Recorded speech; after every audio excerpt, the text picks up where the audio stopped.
A rematch from April of 2010 between Carl Froch and Mikkel Kessler. A somewhat controversial win it was for Mikkel Kessler. We're going to discuss in great detail with Britton Harden. I was about to say your Twitter name, but you changed it. You told me right before, so now it's Great as Britton.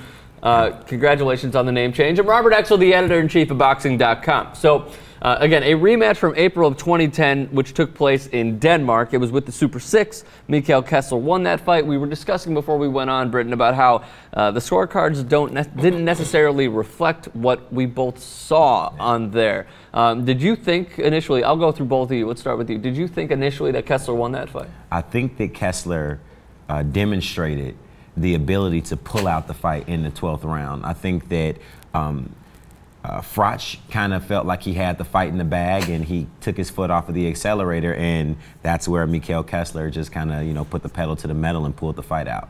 Well, that score was way out of line. I mean, everybody who watched that fight knows that fight was much closer than that. It was home cooking. I mean, it happens all the time in boxing. It happens all the time in Denmark, apparently. But it was a good fight. It was a competitive fight. It was really the reason that they're rematching Saturday night. In their last three, this is Carl Froch. He lost to Andre Ward in the Super 6. However, he came back and beat Lucian Bute, which was really, really impressive. He knocked him out in 5. And then Yusuf Mack, who, when you put in the debate of contender-pretender, looks like a pretender. He knocked him out in 3. Now, for Mikkel Kessler, who is 34 to Froch's 35, WBA title holder, he lost to Andre Ward. He lost to Joe Calzaghe in 2007. And those were pretty much his only 2 losses. He looks pretty good. It seems like he can compete at any which way. However, when you think about it, and we'll get into Carl Froch and what he said in the press conference, which was just ridiculous, threatening Kessler's life, which I guess is actually okay. Mike Tyson did it. Yeah, I mean, everyone did it. So, fuck it. Let's just get into that. He told reporters on Saturday night, if I have to, I will kill him. It sounds brutal. It sounds horrible, but this is what it means to me. I'm going to leave it in the ring, and when I'm smashing his face in, I'm going to go for the kill. I'm going to go for the finish. All right, I get it. He's in front of his home fans. He wants to, even though they were summarized as being friends after this, it seems like he really wants to kick Kessler's ass. And you know what? Granted, he could leave the killing out, but it seems admirable that he wants to compete at this level. Yeah.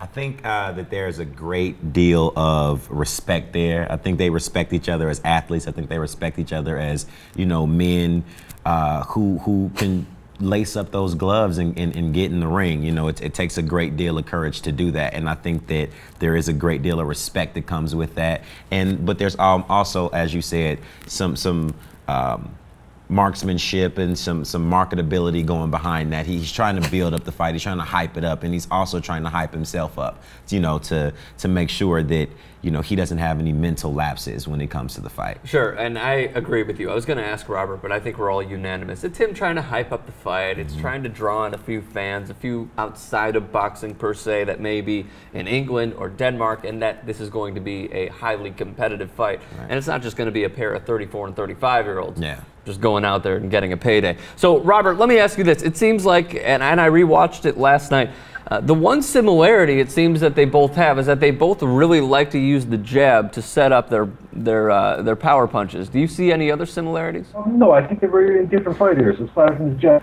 I mean, Froch is sort of a more fluid, unconventional fighter. I think Kessler is a more conventional fighter. I mean, he has grown as a fighter over the years, but I think Froch has too. I think that win over Lucian Bute, really boosted Froch's confidence and also boosted him in the estimation of the boxing world.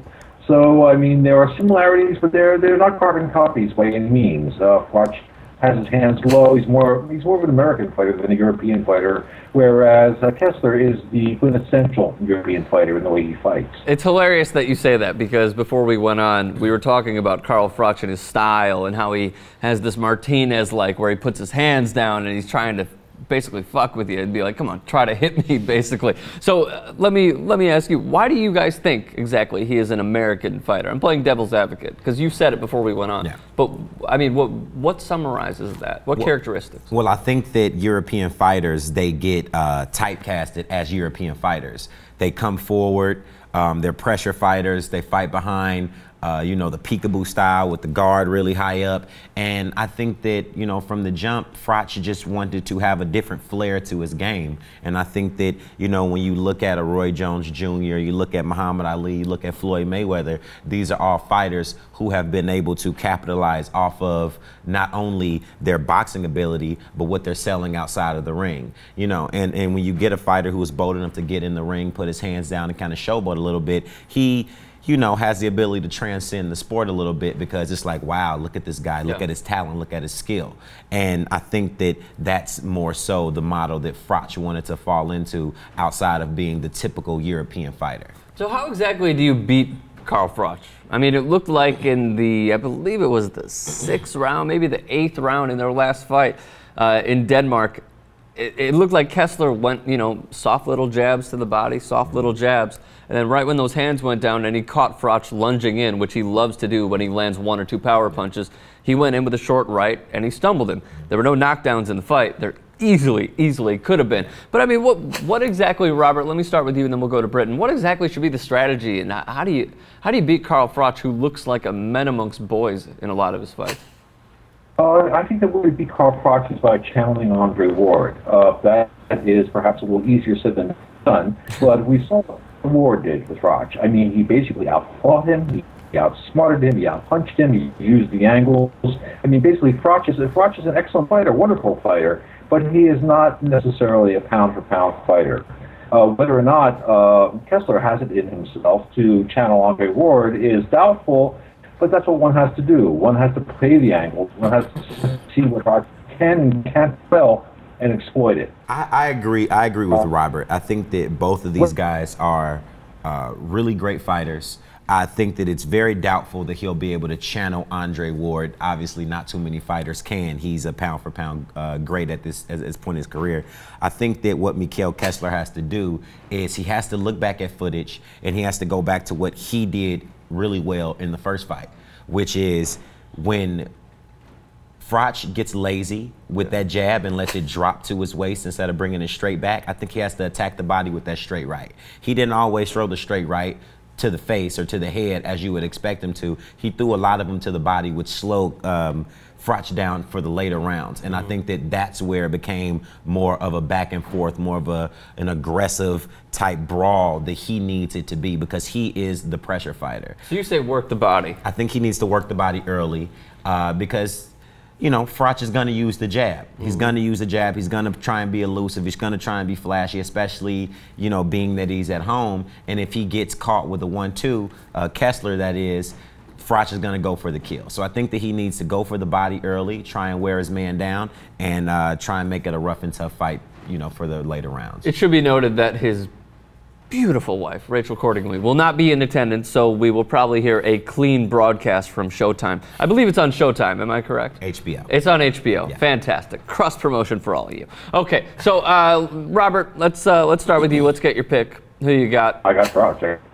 I'm opposition, but I expect it to be close and competitive. A fight that I'm really looking forward to. I also agree. I think Carl Froch is going to win this fight. What do you think? I also have Carl Froch winning this fight. Damn it! All right, all right. Go ahead.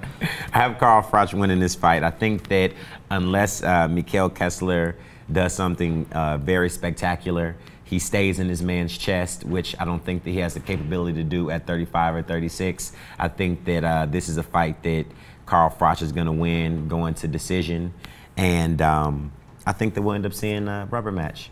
Okay, I'd totally be in favor of that. By the way, just want to put this out there. Since us three have started talking, you guys are 1-1. I am 2-0. Just wanted to throw that out there. What was that, Robert?